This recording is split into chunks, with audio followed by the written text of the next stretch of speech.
আলহামদুলিল্লাহ, আল্লাহর শুকরিয়া। আল্লাহ তাআলা আমাকে অনেক ভালো রেখেছেন। এই যে বামে কথা বলো না, তোমরা কথা বলো না, আর কোনো কথা বলো না।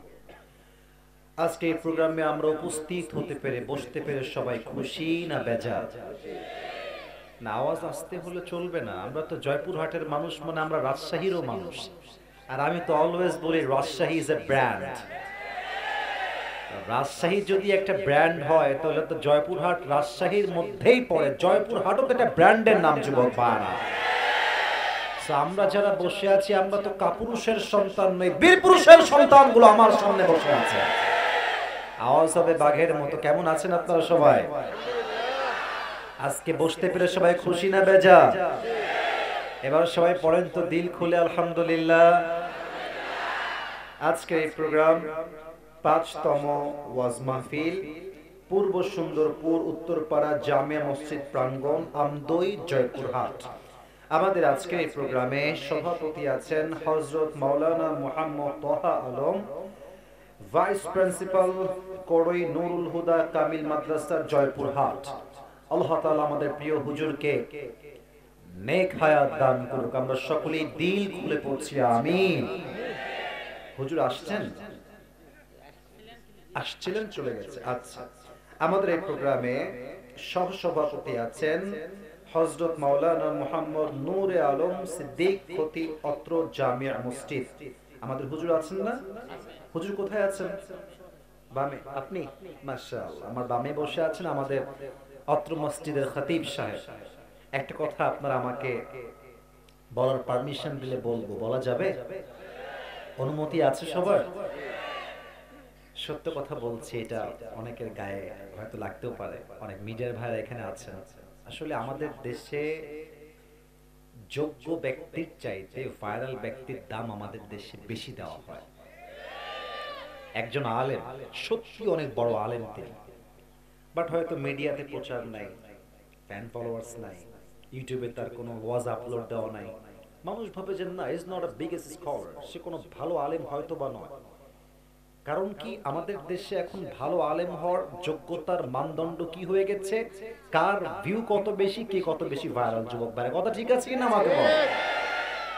প্রিয় ভাইরা, ভাইরাল হওয়া কিংবা ফ্যান ফলোয়ার্স বেশি হওয়া, সাবস্ক্রাইবার বেশি হওয়া, যদি এটা কোনো ব্যক্তির সফলতার মানদণ্ড হতো, আমার মনে হয় বাংলাদেশের সবচেয়ে সফল ব্যক্তির নাম হিরো আলম হতো। ফ্যান ফলোয়ার্স বেশি থাকলেই যোগ্য আলেম হওয়া যায় না। যোগ্য আলেম তো সে হবে যার ইলমও ভালো হবে, আমলও ভালো হবে। তো এটার জন্য আমরা ভুলে না যাই, আমাদের মসজিদের খতিবকে, ইমামকে যেন আমরা কখনো অবমূল্যায়ন না করি। এবং দ্বিতীয় কথা, মেহেরবানি করে শুধুমাত্র আমি আমার খতিব সাহেবকে নিয়ে বলছি, ব্যাপারটা এরকম নয়। আমার মনে হয় দেশের প্রত্যেকটা মসজিদের খতিব এবং ইমামদের বেতন ১ ডবল নয়, ৩ ডবল করা দরকার। যুবক ভাইরা, একজন পিয়নের বেতন তো ৩,০০০ টাকা না, ৩০,০০০ টাকা। অথচ আমাদের মসজিদের খতিবদের বেতন দেওয়া হয় মাত্র ৩,০০০ টাকা, ৫,০০০ টাকা। এত কম বেতন যে একজন খতিব সাহেব, একজন আলেম, একজন ইমাম পুরো মাসে একটা দিন গরুর গোশত কিনতে পারে না। যুবক ভাইরা ঠিক কিনা বলো? আমাদেরকে আপনারা নিয়ে আসেন, দেন ১,০০,০০০ টাকা, ৫০,০০০ টাকা, ৬০,০০০ টাকা দিতে আপনার গায়ে বাঁধে না। অথচ ইমাম সাহেবকে আপনার মাত্র ১০,০০০ গায়ে বাঁধে কেন? এর কারণ আপনার চিন্তা হচ্ছে ভাইরাল যে তাকে আমি টাকা দিব, বাট যে ভাইরাল নয় তাকে আমার টাকা দিতে গায়ে চুলকায়। যুবক ভাই ঠিক কিনা বলো? আমি কমিটিকে উদ্দেশ্য করে দুইটা কথাও বলছি না, আমি পুরো দেশকে নিয়ে বলছি। আর আমরা দেখেছি আগামীতে, মানে গততে যা দেখেছি, আগামীর কথা তো আল্লাহ তাআলা যেন তৌফিক দান করে। গতর কথা বলছি, একদম আগের কথা, ৫ আগস্টের পূর্বে যত মাহফিল হতো, বেশিরভাগ মাহফিলের সভাপতি হতো টাটকা সুদখোর আর ঘুষখোর। যুবক ভাই, মানুষ জানতো যে এটা টাটকা বাটপার, বেঈমান, চিটার, ঘুষখোর, সুদখোর। নাম দিত কেন? ক্ষমতার বড়াই। ইভেন নাম না দিলে বলতো তোরা আমার নাম দিস না, করে মাহফিল বন্ধ করে দিব। কথা ঠিক আছে কিনা বলে? অত্যন্ত খুশি হলাম যে আজকে আমাদের সহসভাপতি ও আলেম, সভাপতি সাহেব ও আলেম, আল্লাহ তাআলা আমার যুবক ভাইরা যারা এই পরিশ্রমগুলো করেছে, যারা এই কাজগুলো বাস্তবায়ন করেছে, সবাইকে আল্লাহ তাআলা নেক হায়াত দান করুন। আমিন। রাগ করলেন নাকি? আমি কথা ভুল বলছি প্রিয় ভাইরা? আমাদের এই প্রোগ্রামে চিফ গেস্ট বা প্রধান অতিথি আছেন জনাব ডক্টর ফজলুর রহমান সাইদ, আমির বাংলাদেশ জামাত ইসলামী জয়পুরহাট জেলা শাখা। স্যার কি এসেছিলেন? আসছেন। আল্লাহ তাআলা ফজলুর রহমান সাইদ স্যারকে ইসলামের খাদেম হিসেবে কবুল করুক, আমরা দিল খুলে পড়ছি আমিন। আমাদের মাহফিলে বিশেষ আলোচক আমার পূর্বে কথা বলেছেন এবং আমাদের এখানে বিশ্বস্ত অনেকে আছেন, জনাব আলহাজ মোহাম্মদ গোলাম রাব্বানী চৌধুরী, আরো আছেন জনাব মোহাম্মদ কামরুজ্জামান নুরুন নবী, আরো আছেন জনাব মোহাম্মদ ইসামউদ্দিন। যারাই রয়েছেন উপস্থিত সবার জন্য আমি দিল থেকে দোয়া করি আল্লাহ তাআলা সবাইকে ইসলামের খাদেম হিসেবে কবুল এবং মঞ্জুর করে নিক। না আমিনটা জোরে হয় না, দিল খুলে বলেন আমিন। আমার পূর্বে কথা বলেছেন অনেকে, মাওলানা এইচ.এম. মেহেদী হাসান সিদ্দিক ভাই আমার পূর্বে কথা বলেছেন, ভাই কোরআন থেকে হাদিস থেকে কথা বলেছেন। আমি প্রিয় ভাইয়ের জন্য দোয়া করি আল্লাহ তাআলা প্রিয় ভাইয়ের কণ্ঠকে ইসলামের কণ্ঠ হিসেবে কবুল করে নিক, পড়ুন আমিন। অনেক নাম আছে কলিজার প্রিয় ভাইয়েরা, আমন্ত্রিত অনেক অতিথিবৃন্দ আছেন আমন্ত্রিত, সবার নাম পড়াটা আসলে মেইন ফ্যাক্ট নয়, আমরা দোয়া করছি সবার জন্য। এই প্রোগ্রামকে বাস্তবায়ন করবার জন্য যারা দিনরাত পরিশ্রম করেছে, অর্থ দিয়ে, মেধা দিয়ে, শ্রম দিয়ে, সকলের দানকে যেন আল্লাহ তাআলা তার সন্তুষ্টির ওয়াসিলা হিসেবে কবুল এবং মঞ্জুর করে, পড়ুন আমিন। আর কোনো ভূমিকার কথা বাড়াতে চাই না। সাউন্ড সিস্টেমকে মেইনটেইন করছে অপারেটর কোন দিকে, ডান না বামে? আপনার সাউন্ডটা একটু আগে যেটা ছিল মোটা, বেজে ভাইব ছিল মোটা, ওইটা করে দেন, ঠিক আছে? দুই পাশের বক্সের বেজ হবে মোটা, রিভার্ব এত বেশি বাজবে না, সুন্দর করে মোটা করে সাউন্ড দিয়ে দেন, যে যুবকদের কথা বুঝতে আজকে মাহফিলে কোনো সমস্যা না হয়। যুবক ভাইরা, আমি কিছু কথা ভূমিকায় বলতে চাই। ভূমিকায় কথা বলে আমি আমার কোরআন থেকে যে আয়াতগুলো তেলাওয়াত করেছি সেই আয়াত থেকে একটা নির্দিষ্ট বিষয় তাফসীর পেশ করার ট্রাই করব। সকলে বলেন ইনশাআল্লাহ। আমি কিছু কথা বলছি যেটা অত্যন্ত দামি আজকের এই রাতের জন্য, বলতেই হবে, না বললে হয়তো বা মাহফিলটাই হয়তো সম্পূর্ণ হবে না। আজকে আমরা যেই মাটিতে বসে আছি এটা জয়পুরহাটের মাটি, বাট আমাদের দেশের নামটা কি? বীরের মতো বড়, আমার দেশের নাম কি? বাংলাদেশি হতে পেরে আপনারা সবাই খুশি না বেজার? তবে মনে রাখতে হবে, দেশ হিসেবে আমার পরিচয় হচ্ছে আমি বাঙালি, আর মানুষ হিসেবে আমার প্রথম পরিচয় বাঙালি নয়, আমার প্রথম পরিচয় মুসলমান ঘরের সন্তান। আমাদের এই দেশের সবচেয়ে বড় শত্রু দেশের নাম হচ্ছে ভারত। আপনারা আসতে ঠিক বললেন কেন? জোরে বলেন, কথা ঠিক আছে কিনা? তারা খুব বেশি বাড়াবাড়ি করছে। তাদের মাথায় রাখা উচিত, বাঙালি ভালোর ভালো, খারাপের খারাপও তারা হইতে পারে। পানি দেখবেন খুব স্থির, খুব ঠান্ডা পানি, স্থির পানি। মানুষ যদি ভাবে যে পানি মনে হয় বোকা, কোনো শক্তিই নাই, সে ভুল ভাবছে। পানি যখন ঠান্ডা ঠান্ডাই থাকে, বাট পানির গর্জন তর্জন স্রোত যখন শুরু হয়ে যায়, তার ঢেউয়ে এত শক্তি আল্লাহ দিয়েছে, সে বিশাল বড় পাহাড়কেও তার ঢেউয়ের আঘাত দিয়ে চূর্ণ বিচূর্ণ করতে পারে। যুবক ভাইরা, আমরা নরম আছি বলে, ডক্টর ইউসুফ দেখতে একটু ভদ্র বলে আপনারা আমাদেরকে দুর্বল মনে করবেন না। মনে রাখবেন, মুসলমান একজন ইমানদার যুবক হাজার হাজার কাফেরের সমান। আচ্ছা, দ্বিতীয় কথা যেটা না বললেই নয়, আমাদের দেশে চিকিৎসা উন্নয়ন হলে আমার মনে হয় ভারতে আর কেউ যাবে না। যুবক ভাই, এই জয়পুরহাটে, ওইদিকে আপনাদের ঠাকুরগাঁও, এদিকে দিনাজপুর, পঞ্চগড়, এগুলোতে দেখবেন হিন্দু ভাইয়েরা অনেক বেশি বসবাস করে। হিন্দু ভাইয়েরা আমাদের ভাই, তারা মন্দিরে পূজা করবে, তাদের উৎসবে তারা উৎসব পালন করবে, কোনো বাধা আমাদের পক্ষ থেকে চুল পরিমাণ নেই। ইভেন এই কথা মাথায় রাখতে হবে, এই দেশে হিন্দুরা, খ্রিস্টানরা জামাই আদরে থাকে, তাদের গায়ে কখনো কোনো হাত তোলা হয় না। বরং যারা আজকে তাদের গায়ে হাত তুলতে চায়, তারা আসলে ওই দলের লোক যারা দেশ থেকে পালায়ে গিয়েছে। তারা এইগুলো করে সাম্প্রদায়িক দাঙ্গা লাগাতে চায়, দেশটাকে অস্থিতিশীল করতে চায়। বাট আমি আসিফ স্পষ্ট ভাষায় জয়পুরহাটের মাহফিল থেকে বলছি, যদি আগামীতে আবার কোনো যুদ্ধ করতে হয়, যুবকরাই মাঠে নামবে তা নয়, মুরব্বীরাও মাথায় কাপড়ের কাপড় বেঁধে রাস্তায় নেমে যাবে যুবক ভাই। আর যদি আগামীতে আবার ডাক আসে স্বৈরাচারকে নামাইতে হবে, দেশের মাটিকে আবার স্বাধীন করতে হবে, আল্লাহর জমিনে আল্লাহর রাজ কায়েম করতে হবে, জয়পুরহাট থেকে একজন শহীদ আবু সাঈদ নয়, হাজার হাজার শহীদ আবু সাঈদ মাথায় কাপড়ের কাপড় বেঁধে রাস্তায় নামবে যুবক ভাইরা। হাত তুলে বলো ঠিক কিনা? আল্লাহ তাআলা এই স্লোগানকে কবুল করুন, আমিন। এবং এই কথা মাথায় রাখবেন যে খালি মাহফিলে ঠিক বেঠিক বলে কাঁপালেই হবে না, হৃদয় ঈমানের তেজ থাকতে হবে যুবক ভাইরা, ঠিক কিনা বলো? আল্লাহ তাআলা আমাদের সবাইকে বোঝার তৌফিক দান করুন, সকলেই দিল খুলে পড়া আমিন। আমি এই কথাটা আগে থেকে নিয়ত করেছিলাম আজকে বলবো, কারণ আমি দেখতে পাচ্ছি আমাদের যিনি মানে পালিয়ে গিয়েছেন, আমাদের ওনার স্বামীর কাছে যিনি পালিয়ে গিয়েছেন, উনি ভাবতেছেন যে যেভাবেই হোক, ইসকন দিয়ে হোক, অমুক দিয়ে হোক, আমি আবার ক্ষমতায় চট করে ঢুকে যাব।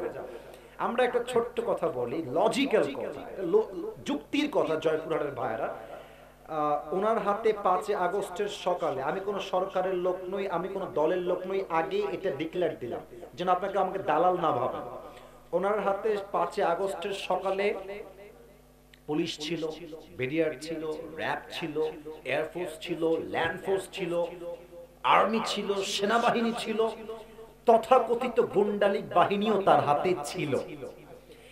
এত কিছু দিয়েও তো আপনি আপনার ক্ষমতার চেয়ারকে ধরে রাখতে পারলেন না। আর আপনি মামুর বাড়ি দিল্লি গিয়ে মারামারি লাগাই দিবেন, এই করবেন সেই করবেন, চট করে ক্ষমতায় বসে যাবেন। আমরা কি বসে বসে আঙ্গুল চুষবো না কি রে ভাইরা? এত সহজ নয়। আল্লাহর জমিন আল্লাহর রাজ কায়েম হবে। এই রাজ কায়েম করতে যারাই বাধা প্রদান করবে, এদের সবাইকে ওপেনলি রাস্তার মধ্যে আমরা হত্যা করতে বাধ্য হব যুবক ভাইরা আমার।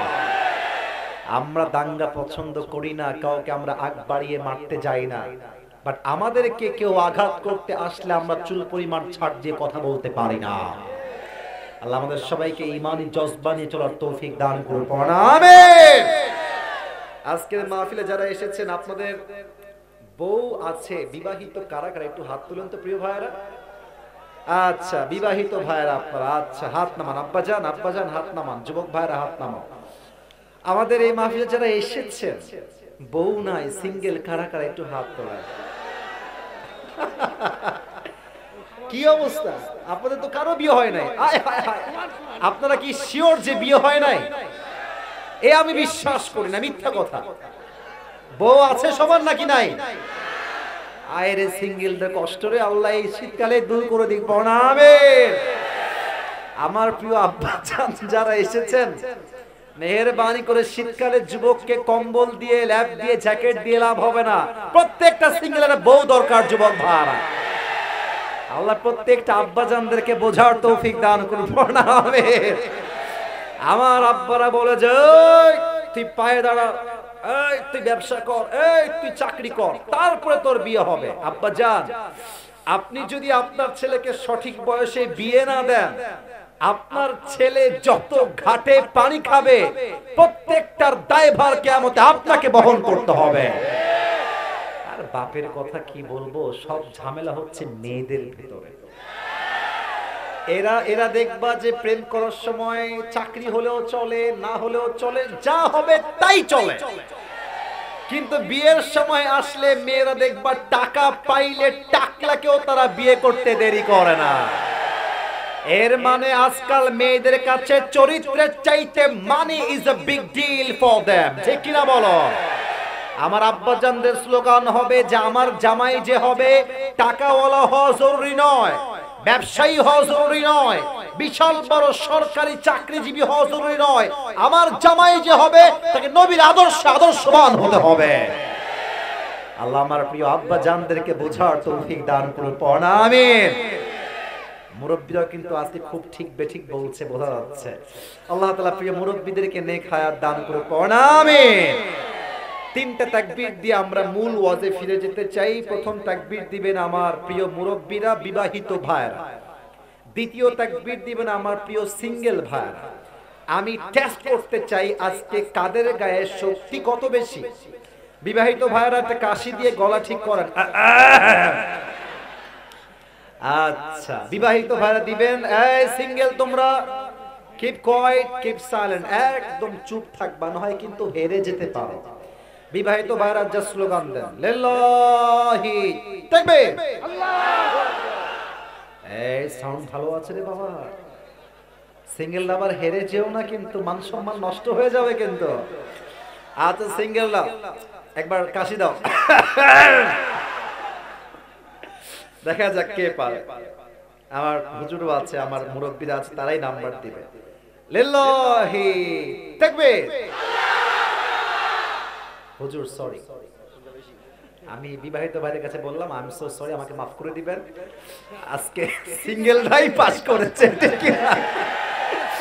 এবার আমরা সবাই মিলে একটা তাকবীর দিব এমন জোরে যে আমি আসিফ সহ আমার মুরব্বী আব্বাজান, আমার খতিব সাহেব, পেছনের ভাইরা সবাই মিলে তাকবীরের ঠেলায় স্টেজ ভেঙে নিচে পড়ে যাব। বাঘের মতো দিবেন সবাই, একটা কাশি দেন। লিল্লাহি তাকবীর, আল্লাহু আকবার। মারাত্মক সাউন্ড তো। আজকে আমার সামনে কেউ বিড়ালের বাচ্চা বসে নয়, সব সিংহের বাচ্চাগুলো আমার সামনে বসে আছে। আল কোরআনের আলো,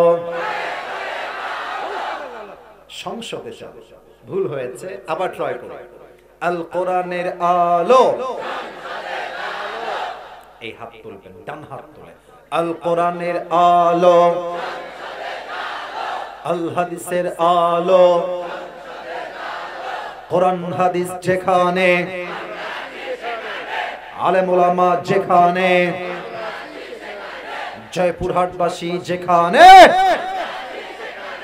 আল্লাহ তাআলা যেন কবুল করে নেয়। পড়া আমিন। আমার কলিজা ঠান্ডা হয়ে গেছে আজকে, আমি যে অডিয়েন্স পেয়েছি। আমার মনে হয় যে আজ যদি ভোর রাত পর্যন্ত ওয়াজ হতো, প্রত্যেকটা যুবক মুরব্বী ভোর রাত পর্যন্ত ওয়াজ শুনে বাসায় ফিরে যেত। আমি একটা গিফট নিয়ে আসছি আপনাদের সবার জন্য। এটা আমার টুপি নিয়ে আসছি। এটা আমি প্রায় সময় গিফট করি জাস্ট মোটিভেট করতে যুবকদেরকে, মুরব্বীদেরকে। এই টুপিটা একটু ভাব নিব এখন।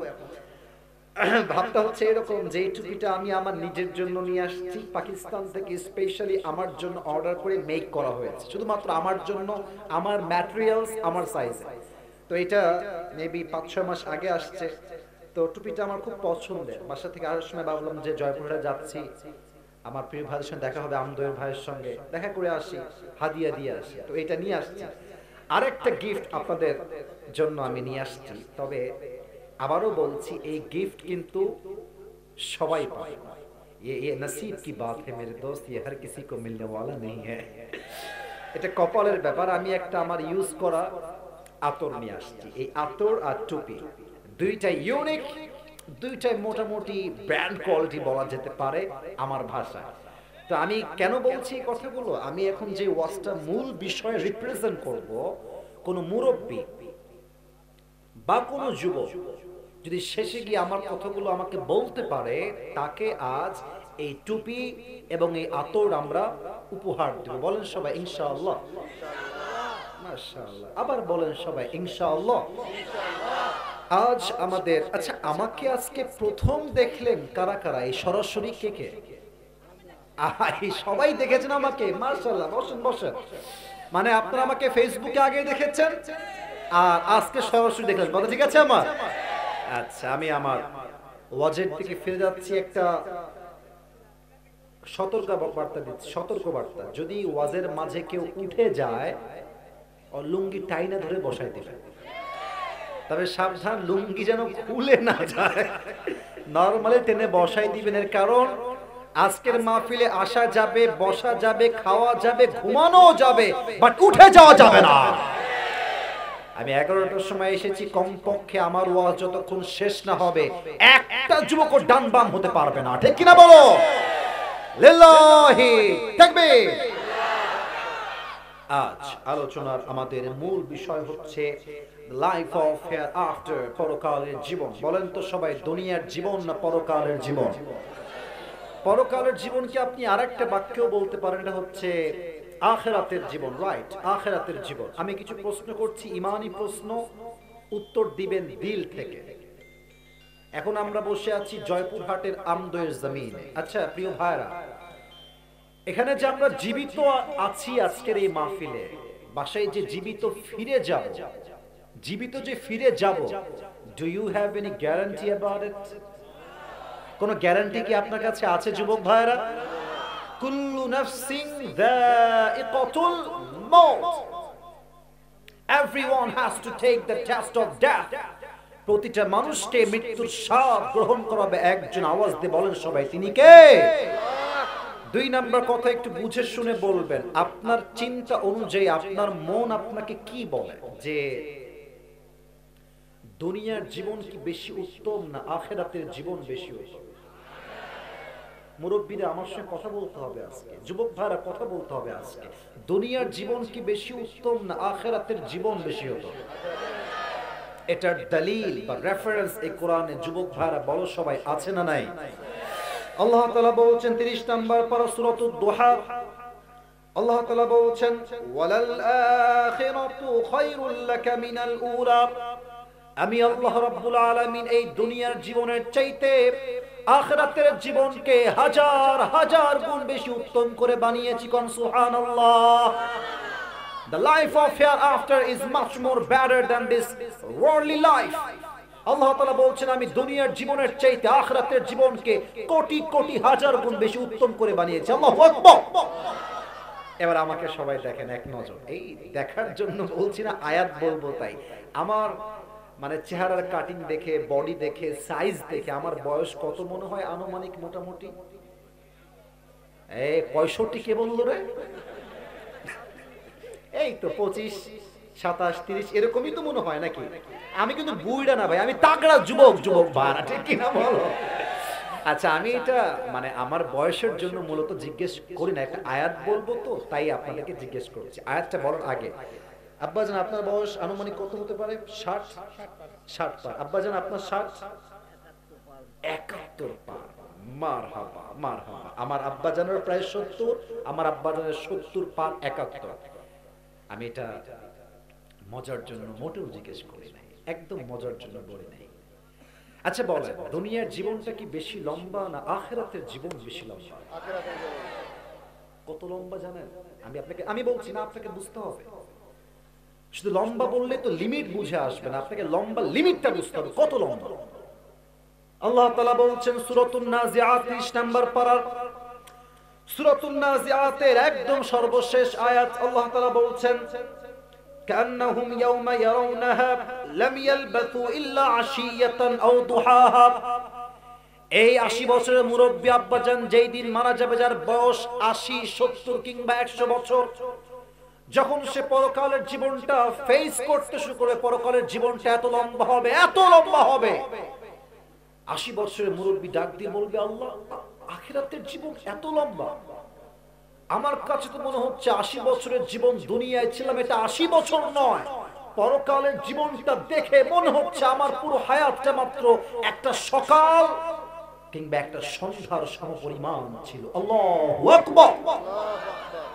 কত লম্বা সময়! 80 বছরের হায়াত মাত্র একটা সকাল কিংবা একটা সন্ধ্যার মতো মনে হবে। এবার সবাই আপনার দুটো চোখ বন্ধ করবেন, আমি 5 সেকেন্ড গুনবো, তারপর সবাই চোখ খুলবেন। এর কারণ ওয়াজ খালি ক্যামেরা আসছে, অনেকগুলো লাইট, অনেক শ্রোতা ছিল, এটার নাম ওয়াজ নয়। ওয়াজ হচ্ছে আমি কি বুঝলাম, আমি কি মানলাম, আমার জীবন পরিবর্তন হলো কিনা, দ্যাট ইজ মোস্ট ইম্পর্টেন্ট, ঠিক কিনা বলে? আমার কথা জাস্ট কান দিয়ে নয়, দিল দিয়ে শুনতে হবে। মুরব্বীরা, আমার যুবক ভাই, আমিও চোখ বন্ধ করছি, আপনারা বন্ধ করবেন, just for 5 seconds, only 5 seconds। 5 গুনবো আমি আসিফ নিজেই, 5 গুণা শেষ হবে, then you will open your own eyes, তারপর চোখ খুলবেন। সবাই চোখ বন্ধ করেন 5 সেকেন্ডের জন্য। 1 2 3 4 5 চোখ খুলবেন। এবার আমি যা বলি ঠিক বেঠিক বলতে হবে না, একটু বুঝে শুনবেন। আমরা এখন বসে আছি জয়পুরহাটের ছোট্ট একটা গ্রামের ছোট্ট একটা মাঠে। কাল যখন সকাল হয়ে যাবে, কেউ যাবে স্কুলে, কেউ যাবে কলেজে, কেউ যাবে তার ব্যবসায়, কেউ যাবে তার কলেজে, কেউ যাবে তার দোকানে। প্রত্যেকটা মুরব্বী যুবক যে যার জায়গায় সকাল হলেই ছুটে যাবে। আচ্ছা, এই যে জয়পুরহাটের যে রাস্তাটা আছে, মেইন রাস্তা, এখান থেকে আমরা যাই নওগাঁ, এদিকে আমরা দিনাজপুর যাই, এই যে মেইন রোড, যেটাকে বিশ্ব রোড আমরা বলি, পাকা রোড, বুঝে বলবেন, না বুঝে প্লিজ কথা বলবেন না আজকের মাহফিলে, একটু বুঝে বলবেন। বাইপাস রোডে যে গাড়িগুলো যায়, স্পিড কি কম হয় না অনেক বেশি হয়? এই যে আপনার হানিফ বাস যেগুলো আছে, এগুলো তো মনে হয় 110-20-এ চলে, তাই না? আমার মনে হয় কি জান, ওর এই স্পিডে যদি কেউ সামনে ঠাস করে এসে যায়, একদম পিষে যাবে, 1 সেকেন্ডে, মুহূর্তেই নাই হয়ে যাবে। আমি যা বলি বুঝে শুনবেন। কাল সকালে আপনি যাবেন নওগাঁয় বা জয়পুরহাটের মেইন শহরে।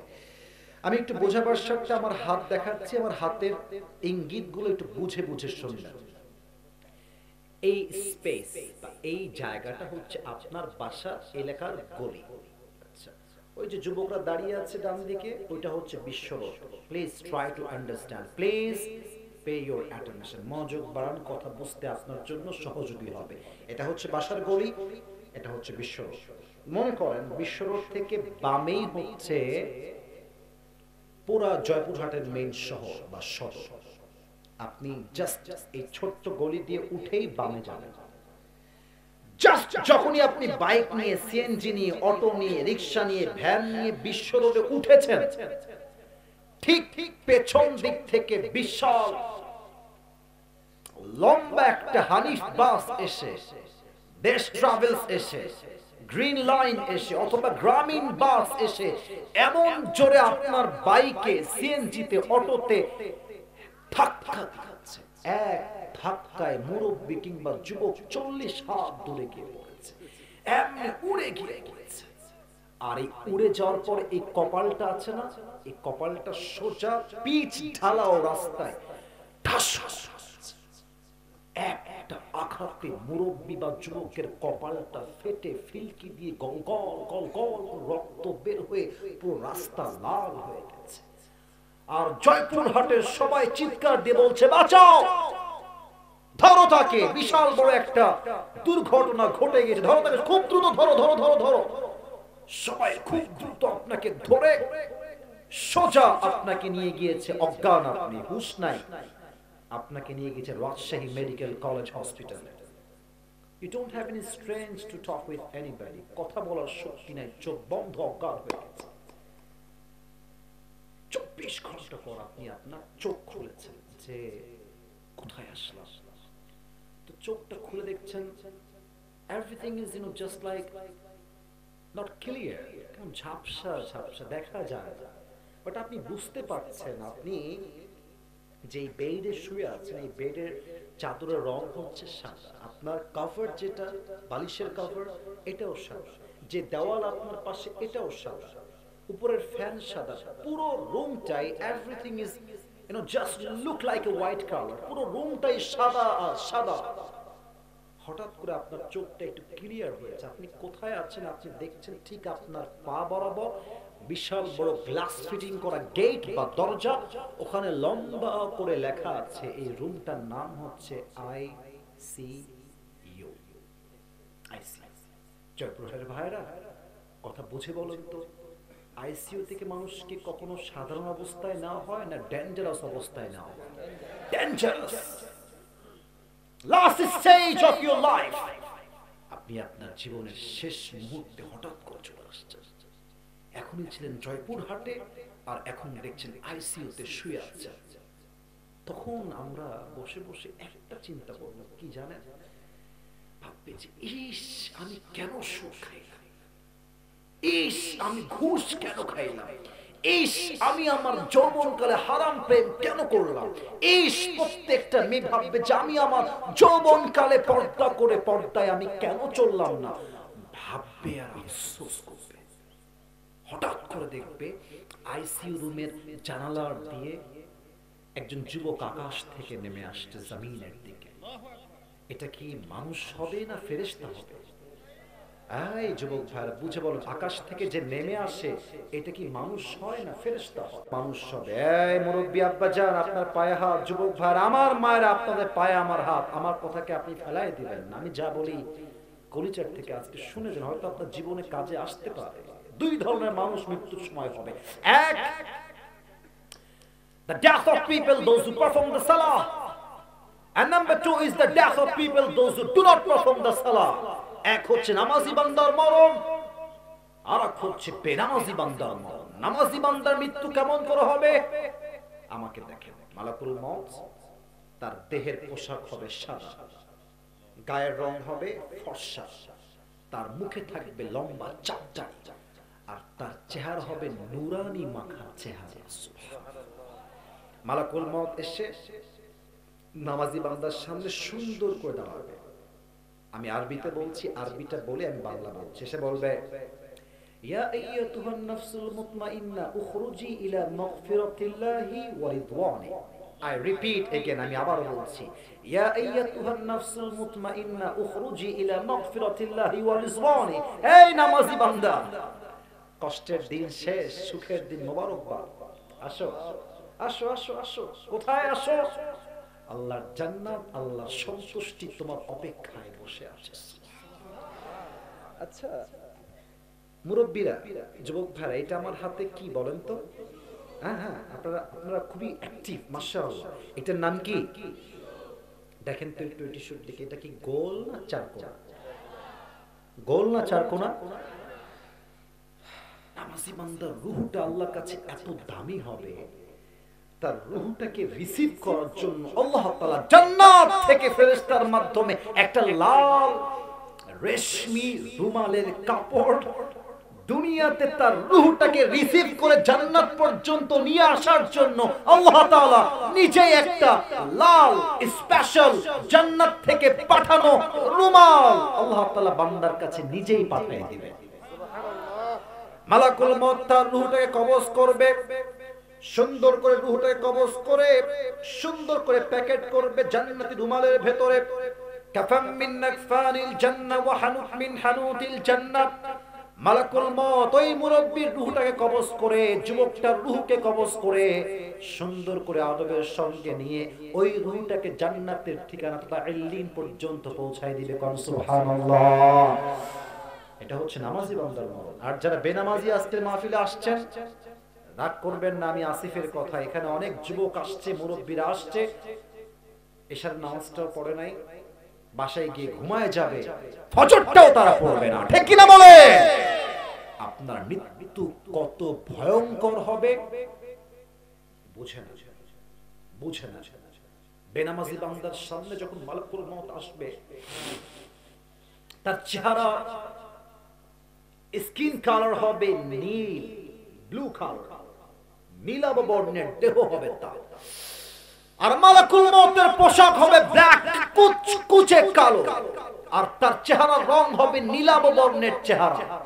মালাকুল মউত একটা পা থাকবে জমিনে, হেড তথা মাথা থাকবে আকাশ।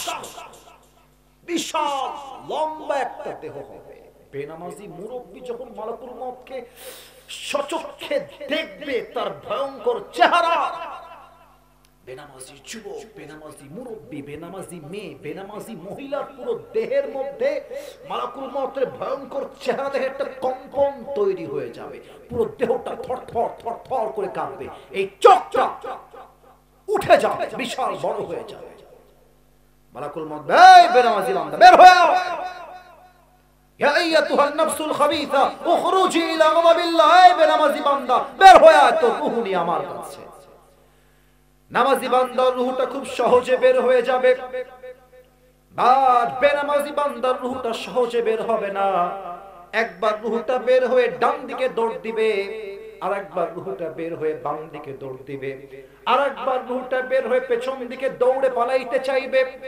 মালাকুল মউত ধমক দিয়ে ডাক দিয়ে বলবে, ইয়া আইয়াতুহান নাফসুল খাবিসা উখরুজি ইলা গাদাবিল্লাহ। এই বেনামাজি রূহ বের হয়ে আয়। রূহটা বের হতে চাইবে না। ঠিক তখনই আমার বাম হাত দেখেন, look at my left hand, বাম হাত দেখেন যুবক ভাইরা মুরব্বীরা, বেনামাজি বান্দার দিকে মালাকুল মউত তার বাম হাতটা দিয়ে এমন একটা ধাওয়া দিবে রূহের দিকে, রূহটাকে বাম হাত দিয়ে এমনি ধরে ফেলবে, বুকের ভেতর থেকে রূহটাকে এমন ভাবে টেনে হিচড়ে বাহিরে বের করবে। হাদিসে আসছে একটা জীবিত ছাগলকে যাবেহ না করে তার চামড়া কেউ যদি চাকু দিয়ে টেনে হিচড়ে ছিঁড়ে ফেলে, ওই ছাগলটার যে পরিমাণ কষ্ট হয় বেনামাজি বান্দার তার চাইতে 70 গুণ বেশি কষ্ট দিয়ে তার রূহকে কবজ করা হবে। সকলেই বলেন নাউজুবিল্লাহ। এই কষ্টকে আপনি সহ্য করতে পারবেন? আপনি নামাজ পড়েন না কেন? তাহলে আপনি তো পারবেন না। এই কষ্ট সহ্য করা যায় না। আরে কেউ তো একটা ব্যাটের আঘাত করলে সহ্য করতে পারি না। মালাকুল মউত রূহটা এমনি টেনে হিচড়ে বের করলে আমরা কেমনে সহ্য করব? রূহটা বের হয়ে যাবে, কবরের জীবন শুরু হয়ে যাবে। এবার একটা প্রশ্ন করব, উত্তর দিবেন অনেকেই ভুল ভাল, একটু বুঝে উত্তর দেন। তাহলে বুঝে উত্তর দিবেন। কবরে মোট প্রশ্ন হবে কয়টা? 3টা না 4টা। রাইট আনসার 4টা। আমি প্রথম প্রশ্ন করছি, আপনারা উত্তর দেন, আমার দিল থেকে উত্তর চাই। প্রথম প্রশ্ন, মার রব্বুক, তোমার রব কে? আল্লাহকে তো আস্তে ডাকলেন, বলেন সবাই আমাদের রব কে? শাহাদত আঙ্গুলি উত্তোলন করে বলেন সবাই আমাদের রব কে? আল্লাহ আমার রব, আল্লাহ আমার রব, দমে দমে তনু মনে তারি অনুভব। তোমার দুনিয়াতে আমি যেদিকে তাকাই, অথই নিয়ামতে ডুবে আছি সবাই। পাখপাখালির কণ্ঠে শুনি তাসবিহ করো রব, তাসবিহ করো রব। আল্লাহ আমার রব, এই রবই আমার সব, দমে দমে তনু মনে তারি অনুভব। রব কে? 2 নম্বর প্রশ্ন হবে, আচ্ছা আরিফু হাযার রাজুল, তুমি কি এই ব্যক্তিকে চেনো? এই ব্যক্তি তোমার কে হয়? মান নবিয়্যু, who is your last messenger? এটা সবাই কিন্তু জবাব দিতে পারবে না। একটা কথা বলে ফেলি, না বললে বুঝবেন না।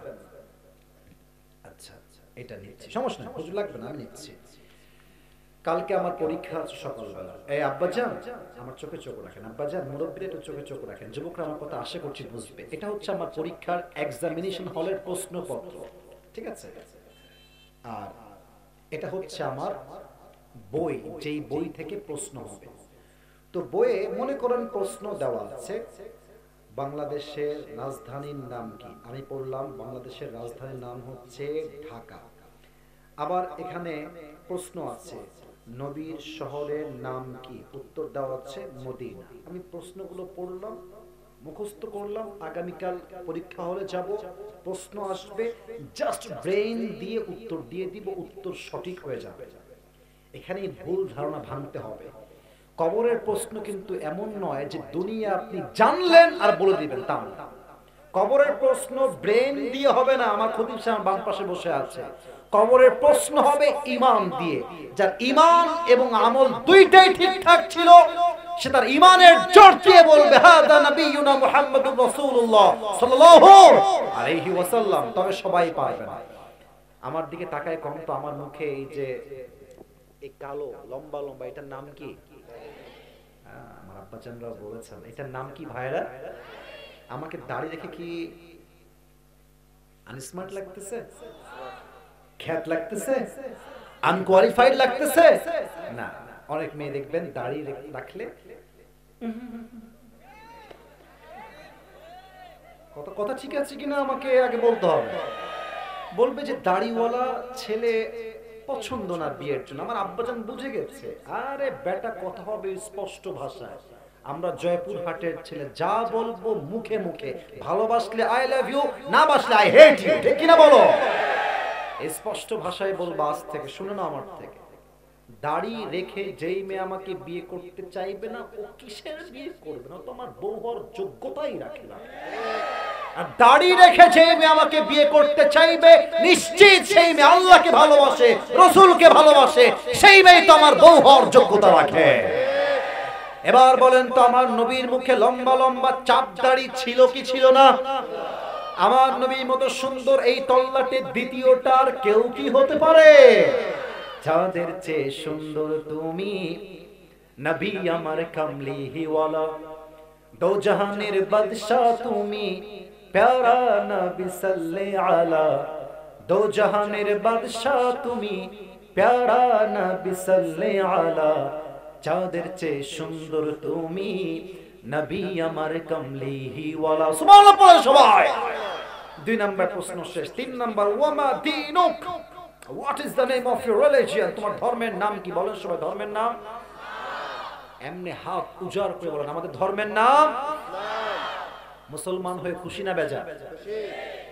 ইসলাম যখন বলে ফেলবেন, এবার ফেরেশতা বলবে আরে এ কে রে, একটা উত্তর বাঁধে না কেন, এ কে রে, তুমি কি নকল করেছো নাকি ভাই? ওমা ইলমুক। 4 নাম্বার প্রশ্ন, ওমা ইলমুক, এই তোমার জ্ঞানের উৎস কি, তুমি এত কিছু জানো কেমন, কই থেকে জানছো? তোমার রব আল্লাহ, তোমার নবী ইনি, তোমার ধর্ম ইসলাম, how do you know that? What is the source of your knowledge, তোমার জ্ঞানের উৎস কোথায়? বুঝে গেছেন? বলেন সবাই কিতাবটার নাম। 4টা উত্তর যখন হয়ে যাবে, এবার আল্লাহ স্বয়ং নিজে ডাক দিয়ে বলবে, এই ফেরেশতা স্টপ, স্টপ, থাম, আর কোনো প্রশ্ন হবে না। আমার বান্দাকে আর ডিস্টার্ব করিস না। আমার বান্দার কবরটাকে এই মুহূর্তে জান্নাতের বাগান বানায় দে। আমার বান্দার কবরের সঙ্গে জান্নাতের দরজা খুলে দে। আমার বান্দার কবরটাকে দুনিয়ার ঘ্রাণ দিস না, পুরো কবরটাকে জান্নাতের মেশকে আম্বরের ঘ্রাণ দ্বারা সুঘ্রাণ করে দে। সুবহানাল্লাহ।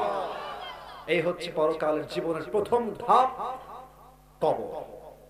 এবার আমরা যাব দ্বিতীয় ধাপে। কিন্তু দুঃখের বিষয় হচ্ছে আজ কুয়াশা অনেক বেশি, ঠান্ডাও অনেক বেশি।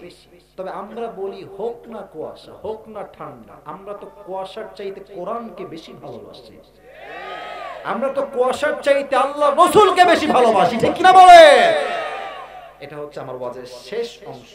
আমার যুবক ভাইরা যারা পুরস্কার পেতে চান বা মুরব্বীরা, এখন কথাগুলো মনোযোগ দিয়ে শুনুন। এখন যা বলবো কনস্ট্রাকটিভলি সাজিয়ে গুছিয়ে বলছি। পরকালের জীবনটাকে আল্লাহ তাআলা মোট 3 ভাগ করেছে। বলেন সবাই কয়টা? এই যে তাকবীর দেওয়া লাগবে, মরে গেছে সবাই, একটা কাশি দেন, তাকবীর দেন। জীবনের প্রথম ধাপ হচ্ছে if you have to believe in on the day of resurrection, যে বান্দা পরকালে বিশ্বাস করে, সেটা পরিপূর্ণ বিশ্বাস করে আমার জীবন তো দুনিয়াতে মৃত্যুর মাধ্যমে শেষ হলো, বাট আমার জীবন আসলে শেষ নয়, আমার জীবন তো কেবলই শুরু হলো।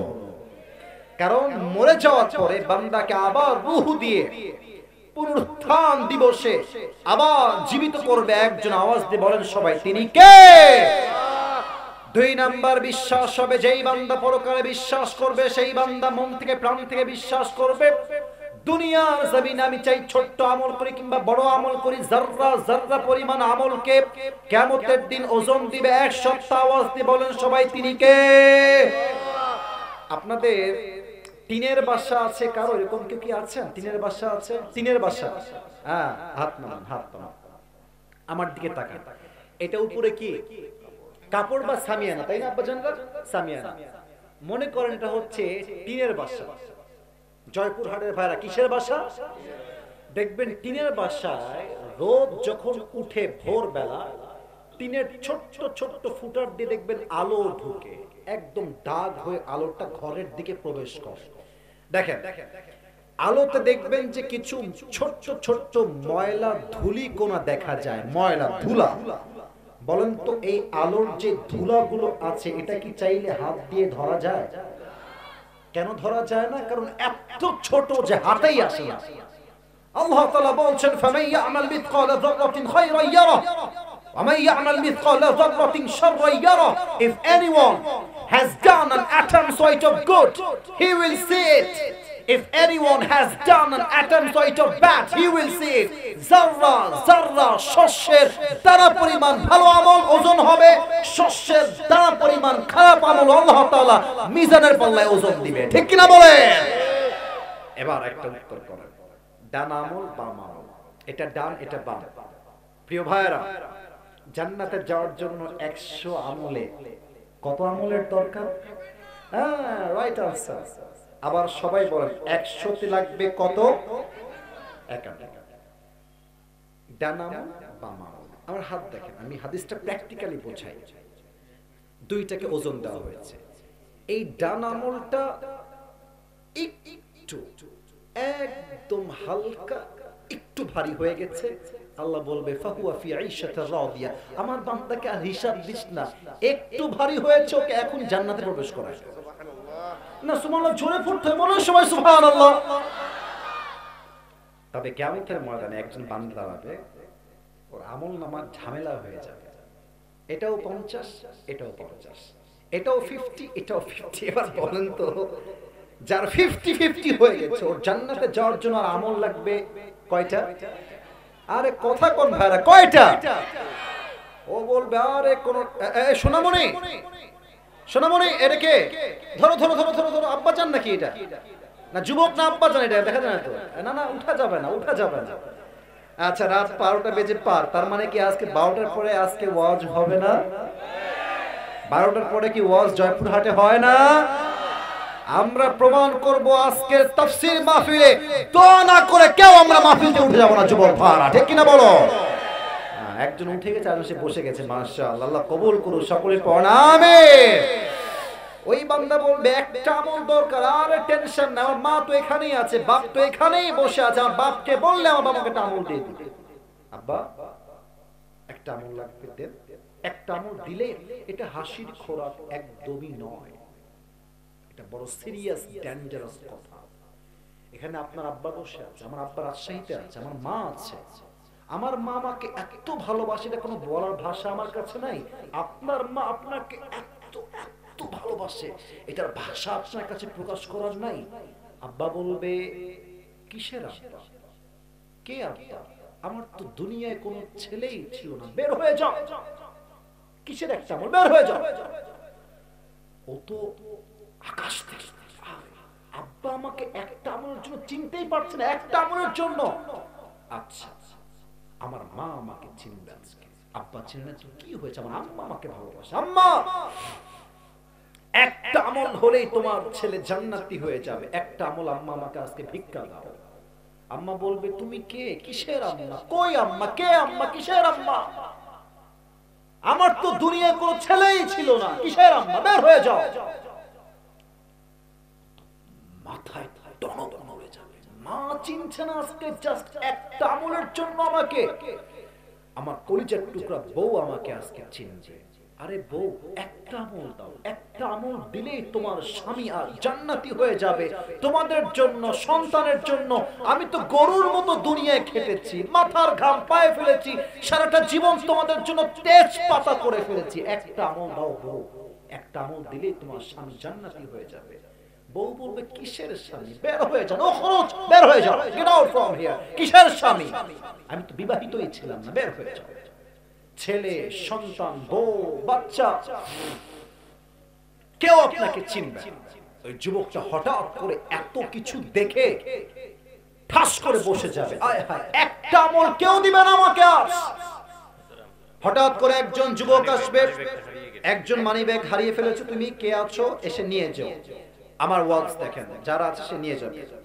একজন যুবক ডাক দিয়ে বলবে ভাইজান আপনার টেনশন কিসের, আপনি চিন্তায় আছেন কেন? বলবে আরে ভাই তুমি কি, বের হয়ে যাও। বাপ চিনছে না, মা চিনছে না, তুমি কই থেকে আসছো আমাকে হেল্প করার জন্য, বের হয়ে যাও তো, আমার কোনো সমস্যা, তুমি যাও ভাই। আরে ভাই বলেন না কি সমস্যা? বলছে ভাই সমস্যা একটা, আমার আমলনামা 50-50 হয়ে গেছে, একটা আমল পেলেই আমি জান্নাতি। তো ওই যুবকটা বলবে আরে ভাই টেনশন নাই, ওই একটা আমল আজকে আমি আপনাকে দান করব। বলছে যে আরে ভাই তুমি দিবা, সত্যি না মিথ্যা? বলছে আপনার লাগবে কি কিনা তাই বলেন, লাগবে আপনার? বলছে অবশ্যই লাগবে, দেন দেন। একটা আমল নিয়ে সোজা আল্লাহর কাছে দৌড় দিবে, আল্লাহ একটা আমল দরকার ছিল, আমি একটা আমল পেয়ে গিয়েছি, আমাকে এখনই জান্নাত দাও। আল্লাহ বলবে তোরে একটা আমল কে দিয়েছে রে আজকে? বাপ দেয় না, মা দেয় না, বউ দেয় না, বাচ্চা দেয় না, সন্তান দেয় না, কে দেয় তোকে একটা আমল আজকে? কে দিয়েছে, কে? বলবে আল্লাহ হাদা আখি, এটা আমার ভাই, যেই ভাই আজকে আমাকে একটা আমল দান করেছে। আল্লাহ বলবে doesn't make any sense, তেরা দিমাগ তো ঠিক है, মাথা ঠিক আছে তো? বাপ দেয় না, মা দেয় না, বউ দেয় না, সন্তান দেয় না, কেউ দেয় না, তুই একটা আমল কেন দান করলি বান্দা? ওই বান্দা বলবে, আল্লাহ আমার কাছে আমল আছেই মাত্র একটা। আছেই কয়টা? তো এইটা থাকলেও কি না থাকলেও কি, আমি তো এমনি জাহান্নামী। তো আমি ভাবলাম যে আমার একটা আমল দিয়ে যদি আমার ভাই জান্নাতি হয়ে যায়, দোষ কি? আমি আল্লাহর দিকে তাকায় দয়া করে মায়া করে ওই একটা আমল তাকে দান করে দিয়েছি। আল্লাহ বলবে, ও আচ্ছা আচ্ছা, তার মানে তুমি আমার চাইতে বেশি দয়াময় হতে চাও? তুমি কি আমার চাইতে বেশি মায়াময় হতে চাও? No, absolutely wrong idea.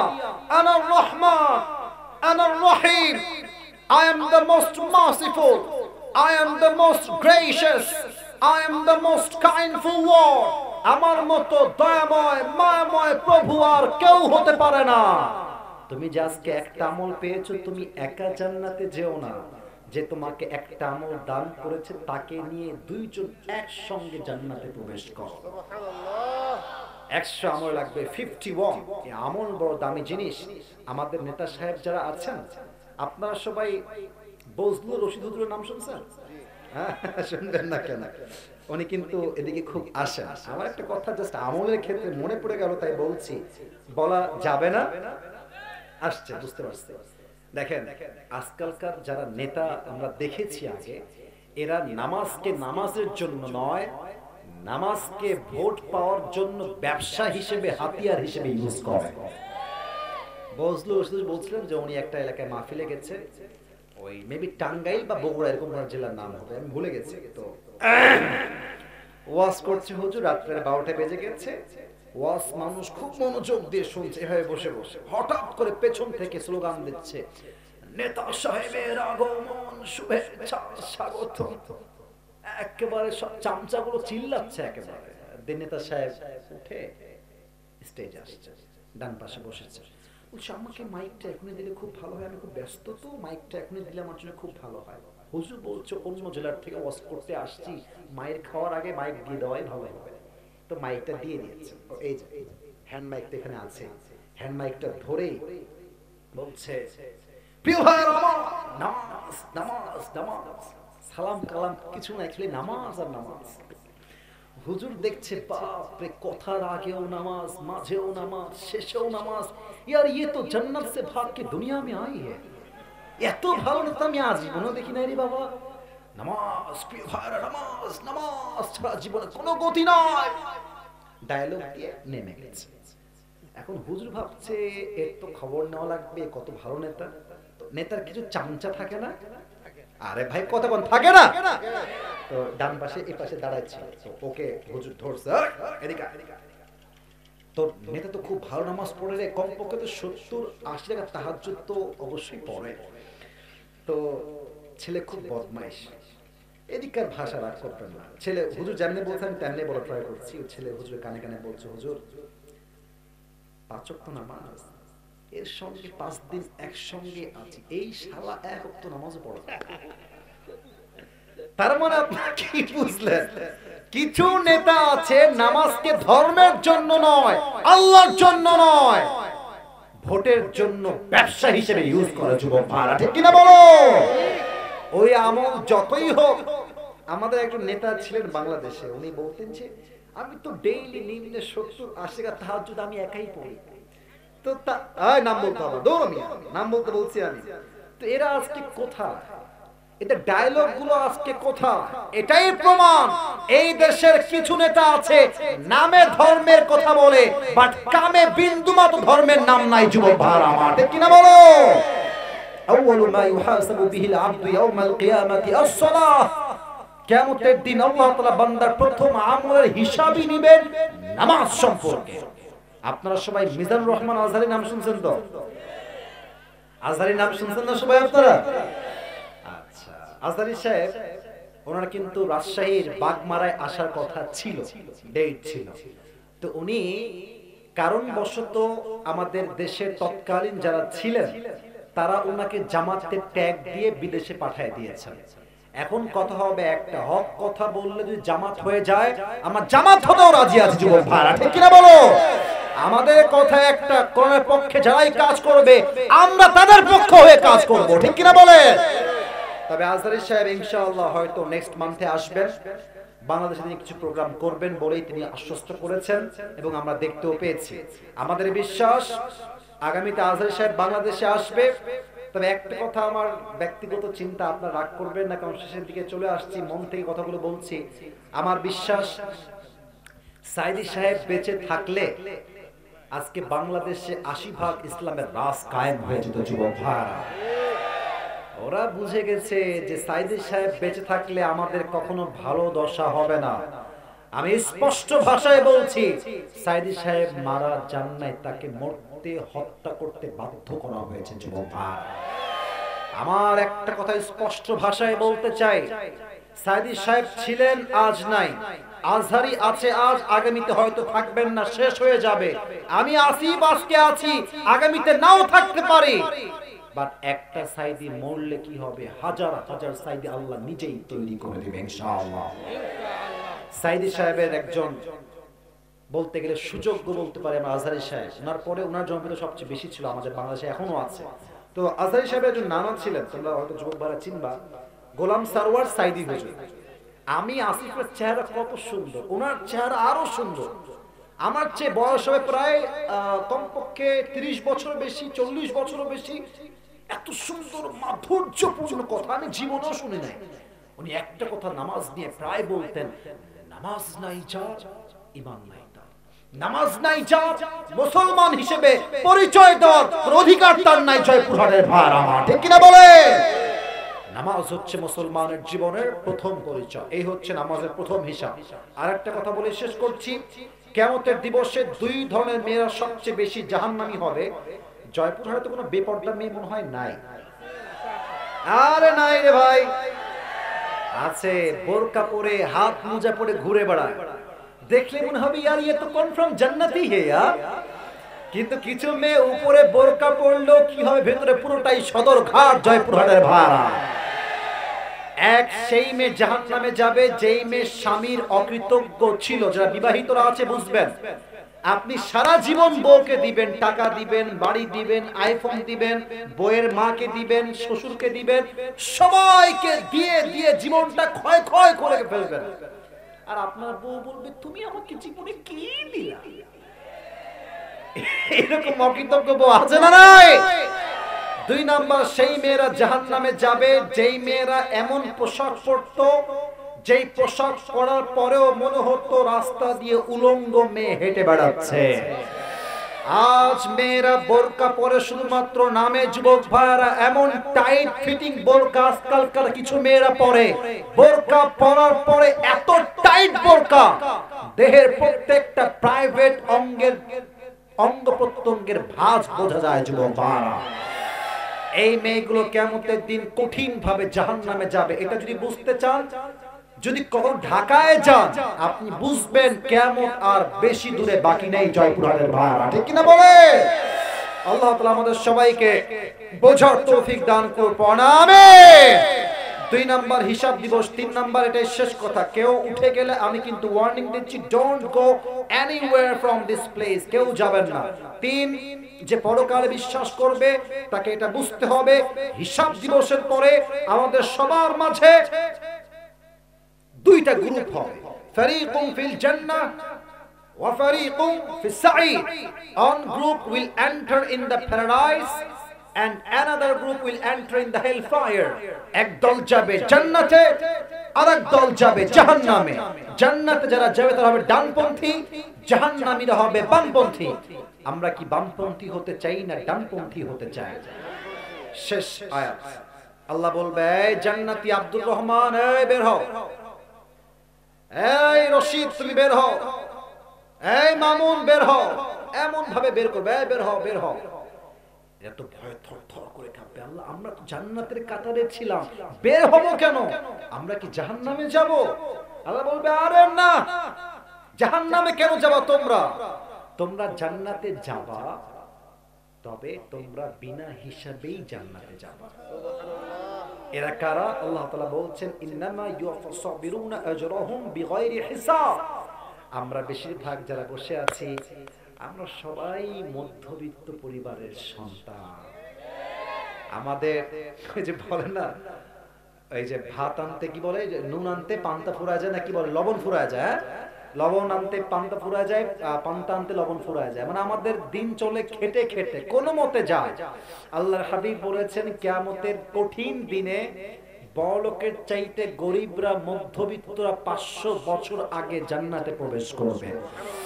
আল্লাহর হাবিব বলেছেন আমি জান্নাতে প্রবেশ করব, আমার সঙ্গে সবার প্রথম কাতারে যারা শামিল হবে তারাই হবে মধ্যবিত্ত গরিব ঘরের সন্তান। সুবহানাল্লাহ।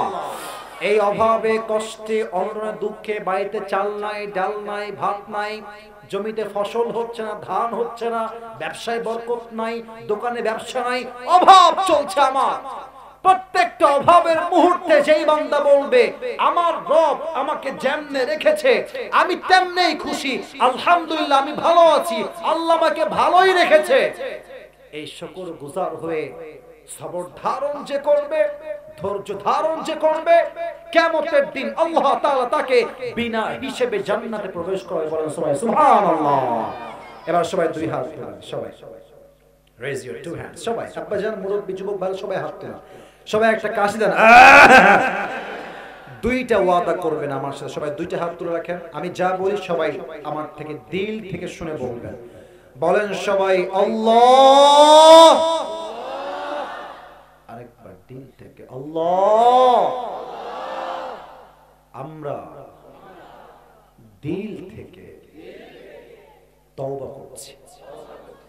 আল্লাহ, তুমি আমার জীবনে সব গুনাহ মাফ করে দাও। দিল থেকে বলেন সবাই মাফ করে দাও। পড়েন সবাই দিল থেকে আমিন। হাত উপরে রাখেন। আবার শেষ কথা বলেন সবাই হুজুর, জোরে বলতে হবে হুজুর, আমরা জয়পুরহাটের সন্তান, আপনাকে ওয়াদা দিলাম দোয়া না করে আমরা কেউ এভাবে বাসায় যাব না।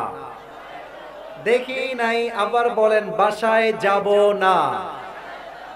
এবার বলেন সবাই ইনশাআল্লাহ।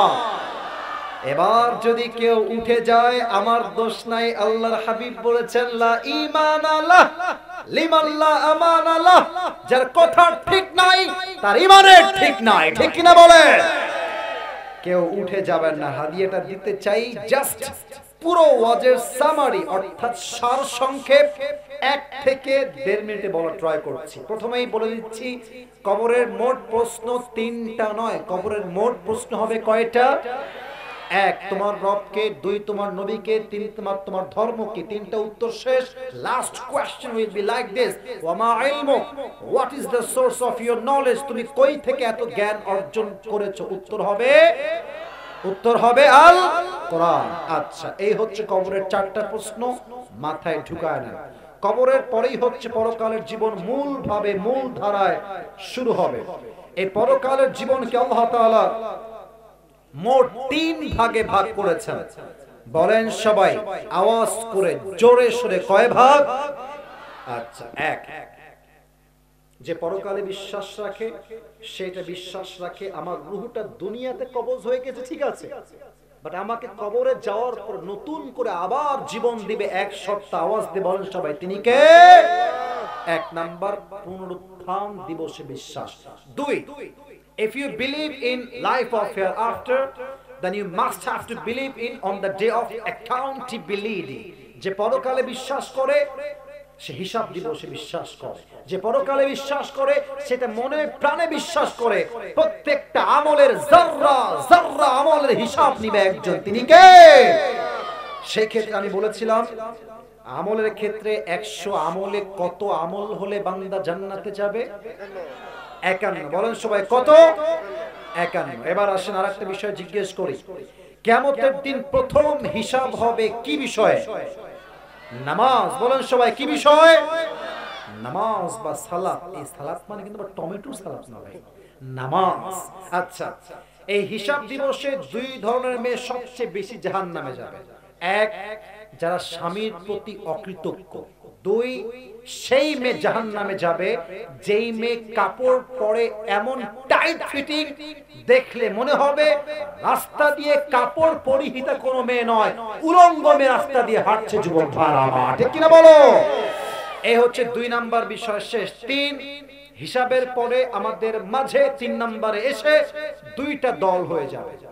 এক হচ্ছে ডানপন্থী আর এক হচ্ছে বামপন্থী। ডানপন্থী হচ্ছে দ্য পিপল অফ প্যারাডাইস, বামপন্থী হচ্ছে দ্য পিপল অফ হেলফায়ার। বামপন্থী হচ্ছে জাহান্নামী, ডানপন্থী হচ্ছে জান্নাতি। আমরা কি জাহান্নামী হতে চাই না জান্নাতি হতে চাই? আচ্ছা, শেষ কথা। এক গুণের লোভ, একটা জাস্ট গুণের জন্য আল্লাহ বলবে তোমরা বিনা হিসেবেই জান্নাতে যাও। এই গুণটা হচ্ছে সবর বা ধৈর্য। বলেন সবাই, সবর বা ধৈর্য। কবরের 4টা প্রশ্ন এবং পরকালের জীবনের 3টা ধাপ। আমি প্রশ্ন করলে উত্তর করতে পারবে কোন বাঘের বাচ্চা আছো, দাঁড়িয়ে যাও, দাঁড়িয়ে যাও। আচ্ছা, 1 2 3 4 5 ইউটিউবার নাকি? আচ্ছা, ওই যে এই তুমি আসো, এই সবার আগে লাভ দিয়েছে, আসো তুমি আসো, সবার আগে লাভ দিয়েছে, বসে পড়ো। আপনাদেরকে সুযোগ দেওয়া হতে পারে যদি সে না পারে। তুমি এই পাশ দিয়ে লাভ দিয়ে উঠে আসো। জয়পুরহাটের ছেলে তুমি মনে হয়, মাশাআল্লাহ। আমার ভাইয়েরা আমার দিকে তাকান। 2টা নিয়ম বলছি। এক, ও যখনই উত্তর দিয়ে দিবে আপনারা সবাই মিলে জোরে সোরে পড়বেন মারহাবা। এটা জোরে সোরে হইল মান সম্মান নষ্ট হয়ে যাবে রে। বলেন সবাই মারহাবা। এদিকে আসো, এদিকে আসো, এদিকে আসো। আর ওকে আমরা 3 বার সুযোগ দিব। যদি সে বেঁধে যায় 3 বার তাকে বলে দেওয়া হবে। 3 বারের পরে না পারলে তাকে সুযোগ দেওয়া হবে না, আরো অন্য একজনকে সুযোগ দেওয়া হবে। আশা করছি সে পেরে যাবে। আর একটা কথা, তোমার নাম কি বাবু? আবু হানিফ। আবু হানিফ, ভয় বাবা। হ্যাঁ, তোমার বাসা কি এখানেই? মানে জয়পুরহাটে তো নাকি? হ্যাঁ, আমরা যারা জয়পুরহাটে আছি আমাদের কথা স্পষ্ট, আমরা আল্লাহকে বাদ দিয়ে দ্বিতীয় আর কাউকে ভয় পাই না। যুবক ভাইরা, ঠিক কিনা বলো? মিডিয়ারা রেকর্ড দিচ্ছে ভাই, তুমি ভয় পাবে না। চাইলে তুমি দেখেও বলতে পারো, সমস্যা নাই। কারণ তুমি জেনারেল ব্যাকগ্রাউন্ডের ছেলে, মানে তুমি তো হুজুর না, তুমি যা বলবা তাতেই তো আমরা খুশি হয়ে যাব, ঠিক কিনা বলে? সালাম দাও সবাইকে একটা। আসসালামু আলাইকুম ওয়া রাহমাতুল্লাহি ওয়া বারাকাতুহু। ওয়া আলাইকুম আসসালাম ওয়া রাহমাতুল্লাহি ওয়া বারাকাতুহু। প্রিয় ভাই, তুমি উত্তর দিলে কিন্তু সবাই মারহাবা বলবে। একটু বুঝে শুনে লাউডলি উত্তর দিবা। মাইক্রোফোনটা এখানে ধরেই রাখো, কাছাকাছি। বলো, কবরের মোট প্রশ্ন হবে কয়টা? 4টি। প্রথম, দ্বিতীয়, তৃতীয়, চতুর্থ কি কি হবে বলো? প্রথম প্রশ্ন হবে তোমার রব কে। দ্বিতীয় প্রশ্ন হবে মানে নবী রাসূল সাল্লাল্লাহু আলাইহি ওয়াসাল্লামকে দেখে প্রশ্ন করা হবে ইনি তোমার কে। তৃতীয় প্রশ্ন হবে তোমার দিন কি। এবং চতুর্থ প্রশ্ন হবে একটা আল কোরআনকে দেখিয়ে প্রশ্ন করা হবে তোমার জ্ঞানের উৎস কি। তখন আমরা কি উত্তর দিব? আল কোরআন। মারহাবা বলো সবাই। এবার তুমি বলো, পরকালের জীবনকে আল্লাহ তাআলা মোট কয় ভাগে বিভক্ত করেছেন? 1 নাম্বার ভাগটা কি ছিল? ও দেখে বললো সমস্যা, আমার উদ্দেশ্য মুখস্থ নয়, উদ্দেশ্য হচ্ছে বোঝা। হ্যাঁ, 1 নাম্বার ভাগ দেখেই বলো, সমস্যা নাই, তুমি বুঝে বললেই হবে। পরকালের জীবনের উপর বিশ্বাস। কি বিশ্বাস সেটা? যে আমি মরে গেলে আবার পুনরায় পুনরুত্থান। হ্যাঁ, পুনরুত্থান হবে। বলো সবাই মারহাবা। আরে ভাই, আমার উদ্দেশ্য, আবারও বলছি, আমার উদ্দেশ্য মুখস্থ নয়, আমার উদ্দেশ্য বুঝেছে কিনা, ঠিক কিনা বলে? আচ্ছা, 2 নাম্বার, যে পরকালে বিশ্বাস করে সে কোন দিবসে বিশ্বাস করবে? আখিরাত দিবসে। আখিরাত দিবস আমল, যেখানে হিসাব দিবস হয়। বলেন সবাই মারহাবা। এবার বুঝে বলো, এবার দেখার চান্স, এবার তোমাকে বুঝে বলতে হবে। পরকালে জান্নাতে যাওয়ার জন্য হিসাব দিবসে 100 আমলে বান্দা কত আমল পেলে জান্নাত পাবে? বলো। 51 আমল। আচ্ছা, এবার বলো, পরকালে বান্দাকে আল্লাহ তাআলা প্রথম হিসাব কি বিষয় নেবে? আয় ওই বলবে আসসালাত। মারহাবা বলেন। আসসালাত, নামাজ বিষয় হবে। এবার একটু বুঝে বলবা। কিয়ামতের দিবস, এটা ছেলে দেখে বলতে পারো, এটা ছেলে তুমি দেখে বলতে পারবা। কিয়ামতের দিবসে 2 ধরনের মেয়ে জাহান্নামে যাবে, সবচেয়ে বেশি তারা কারা কারা? সেই মেয়েগুলো কারা? একটা হলো বেপরদা, আর 2 নাম্বার হলো স্বামীর যে অবাধ্য হয়েছে। মারহাবা বলে। আরে ও তো আটকায় না, সব বলে দিচ্ছে মারহাবা। অনেক পারতেছে, ও তো জেনারেল ব্যাকগ্রাউন্ডের ছেলে।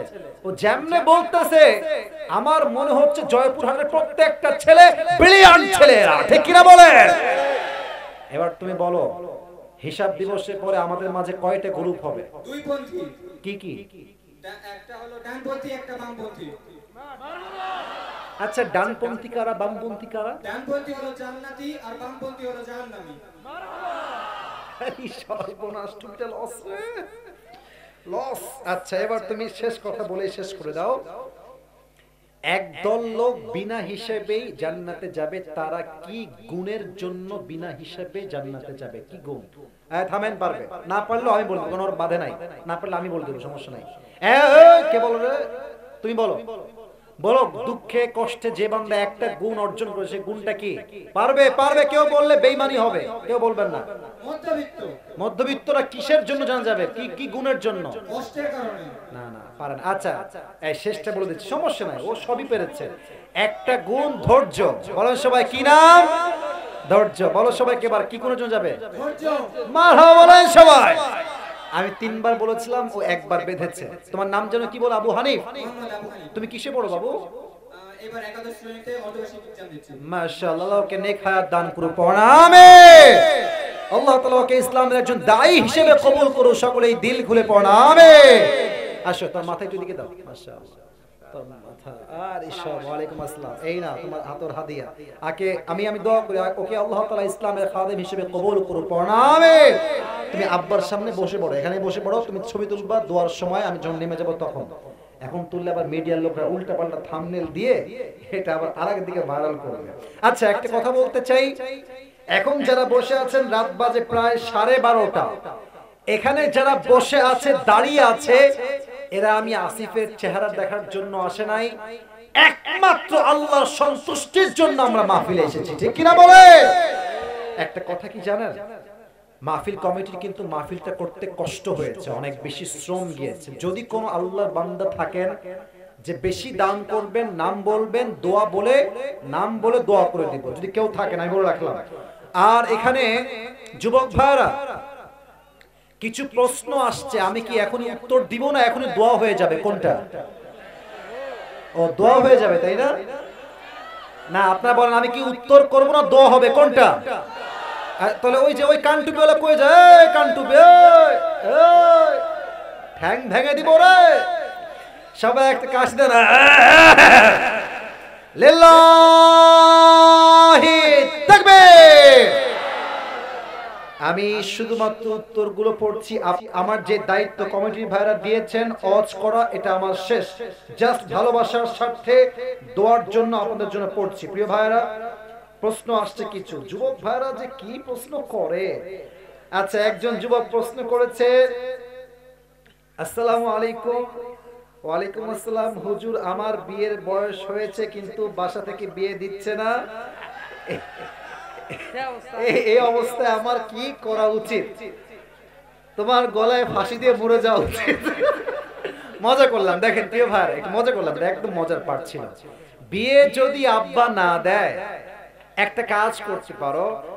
আজহারি সাহেবের ওয়াজ আছে, শায়েখ আহমদুল্লাহ হুজুরের ওয়াজ আছে, আমারও ওয়াজ আছে যে অল্প বয়সে বিয়ে করলে লাভ কি। তুমি এক কাজ করবা, যখন তোমার আব্বা তোমার বাসায় আসবে, সুন্দর করে অল্প বয়সে বিয়ে করলে কি কি লাভ হয়, ওয়াজটা সুন্দর করে বাজায় দিয়ে তুমি বাথরুমে চলে যাবে। দিয়ে তুই বাথরুমে গিয়ে বসে থাকবা, তোমার আব্বা ওয়াজ শুনবে, অল্প বয়সে বিয়ে করলে এই এই এই এই এই এই লাভ হয়। যদি আমি আব্বা বিয়ে না দেই, আমি কনফার্ম জাহান্নামী হয়ে যাব। ওয়াজ চলতেছে, তুই বাথরুম থেকে বের হয়ে দেখবা আব্বা বলছে, কিরে বেটা, বিয়ে করবি না কি রে? এটা হলে তো হতেও পারে, ঠিক কিনা বলো? একটু ওয়াজ শোনায় হেদায়েতের পথে আনার ট্রাই করবে, 1 নাম্বার। 2 নাম্বার, যদি আব্বা তোমাকে বিয়ে নাই দেয়, তোমার বাসায় যে খাটটা আছে, এটা করাত নিয়ে আসবা। করাত নিয়ে এসে বলবা, এই খাট আমি রাখবো না, এই খাটটা কাপল খাট, আমার তো বউ না, এই খাট দিয়ে আমার কি হবে? তো তোমার আব্বা বলবে, কেন রাখবি না রে তুই কাপল খাট? বলবো যে আব্বা, এই খাট একমাত্র বউ হলে থাকবে, নয় এই মুহূর্তে আমি খাট কেটে ফেলবো। আচ্ছা, আর একটা কাজ তুমি করতে পারো, অলওয়েজ মন মরা, কিরে খাবি না, কিরে বাহিরে যাবি না, সবকিছুতেই না, মন মরা, কাজে মন নাই, পড়ায় মন নাই, কোনো কিছুতেই মন নাই। বাপ বলবে, কি রে তোর কি লাগবে আব্বা, কি সমস্যা? বলছে আব্বা, একটা বউ। একটা বউ তুমি আমাকে দিয়ে দাও, আমি শুধু পড়াশোনা কেন, আমি কাজ করতেও আমি প্রস্তুত আছি, ঠিক কিনা বলে? আর একটা কাজ তুমি করতে পারো, আব্বাকে ডেকে বলবা যে আব্বা, মানে বুঝায় বলা উচিত আসলে, আব্বা জানরা কেউ খারাপ না, এখানে আমার আব্বারা আছে, আব্বা কখনো খারাপ হয় না। মাথা রাখবা, পৃথিবীতে প্রত্যেকটা পিতাই ভালো পিতা, প্রত্যেকটা পিতাই ভালো আব্বা, কিন্তু বোঝার ক্ষেত্রে একটু ভুল বুঝাবুঝি হয়। আব্বাকে ঠান্ডা মাথায় বসায় বলবা আব্বা, আব্বা তুমি তো আমারই আব্বা, তুমি যদি আমাকে বিয়ে না দাও আব্বা, আমার যে যৌবনের চাহিদা, প্লিজ রাগ করবেন না, আমার যে যৌবনের চাহিদাটা আছে এটার জন্য আমার অনেক গুনাহ হয়ে যাচ্ছে, আমি মোবাইল ফোনে বাজে ভিডিও দেখে ফেলছি, রাস্তাঘাটে আমার মেয়েদের দিকে বাজে চোখ চলে আসছে, আব্বা প্লিজ তুমি যদি আমার চরিত্রকে রক্ষা করতে চাও, আমাকে এখনই এই মুহূর্তে চরিত্রবান মেয়ে দেখে বিয়ে দিয়ে দাও, ঠিক কিনা বলো? আল্লাহ আমার প্রিয় আব্বা জানদেরকে বোঝার তৌফিক দান করুক। সকলে আমরা দিল খুলে পড়ছি আমিন। আচ্ছা, আরেকটা বলে শেষ করছি, আমাকে ডাকটা করেন নাই তো আপনারা? আবার তাকবীর দেন, লিল্লাহি তাকবীর। আসসালামু আলাইকুম। ওয়া আলাইকুম আসসালাম। আমি একটা মেয়েকে অনেক ভালোবাসি, সে আমার সাথে কখন মানে এক কথায় সে বলতে চাচ্ছে তার বিয়ে হয়ে গেছে, এখন সে ছেঁকা খেয়ে বেকা হয়ে গেছে, সে এখন কি করবে? আচ্ছা দেখেন, আমি বলি না না না, এটা এটা এটা হাসির চ্যাপ্টার নয়, আসলে যার হারায় সেই বোঝে বাস কারে কয়। হ্যাঁ, আমি যুবকদের সবাইকে একটা কথা মন থেকে বলছি, যুবক ভাই এখানে আব্বা জানরা আছে, কথা বেশি বলতে পারবো না, একটা কথাই বলতে চাই, যেই মেয়ে তোমাকে বাদ দিয়ে অন্য কোথাও বিয়ে করে ফেলেছে, ওইটা তোমার বউ হওয়ার যোগ্যতাই তার কাছে ছিল না। যেই মেয়ে আল্লাহ তোমার জন্য লিখে রেখেছে ওই মেয়ে তোমার জীবনে আসবে ঠিকই, কখনো সে আর অন্য কাউকে বিয়ে করবে না। আর দুই নাম্বার কথা, এই যুগে কাউকে বেশি ভালোবাসার কোনো দরকার নাই, এই যুগটা এত বেঈমানের যুগ, যত বড় বিশ্বাস তত বড় আচলা বাস, এখানে বিশ্বাস করে কেউ কখনো জিততে পারে না, দুনিয়াটাই হচ্ছে বিশ্বাসঘাতক আর বেঈমান দ্বারা ভরে গিয়েছে যুবক ভাই আমার। অতএব কোনো মেয়ে ছেড়ে গেছে আমি আর বাঁচবো না, আমি মরে যাব, আমার জীবনের আর কোনো মানে নাই, আরে বেটা কথা হবে চেঞ্জ, আমি আমার ক্যারিয়ার এমন সুন্দর করব, আমি আমার জীবনে এমন ভাবে প্রতিষ্ঠিত হব, যেই মেয়ে ছেড়ে গেছে এই মেয়ের চেয়ে হাজার গুণ বেশি যোগ্যতা সম্পূর্ণ মেয়ে আমাকে বিয়ে করার জন্য আমার পেছনে লাইন ধরে দাঁড়িয়ে যাবে। এটাই তোমার চিন্তা হওয়া দরকার। তুমি ছ্যাক খাইলে, তুমি বেকা হইলে কেউ তোমাকে সোজা করতে আসবে না, মানুষ খালি ভাঙতে পারে, মানুষ কিন্তু জোড়া লাগাইতে পারে না যুবক ভাইরা, ঠিক কিনা বলো? আল্লাহ তাআলা আমার প্রিয় যুবক ভাইদেরকে কথাগুলো মানা বোঝা এবং আমল করার তৌফিক দান করুন, আমিন। যারা দাঁড়িয়ে আছো প্রিয় ভাইরা, একটু দোয়ার জন্য বসে গেলে অত্যন্ত খুশি হতাম, একবারেই দেখবেন বসে যাবে না, ভদ্র তো সবাই, এই বসে গেছে, ওই যে বসে গেছে, এই সর্বনাশ, ওই কানটুপিওয়ালা বসে পড়ো, পেছনের ভাইরা বসে গেছে, মাশাআল্লাহ। প্রিয় ভাইরা যারা ল্যাটা মেরে বসে আছেন, একটু আদবের সঙ্গে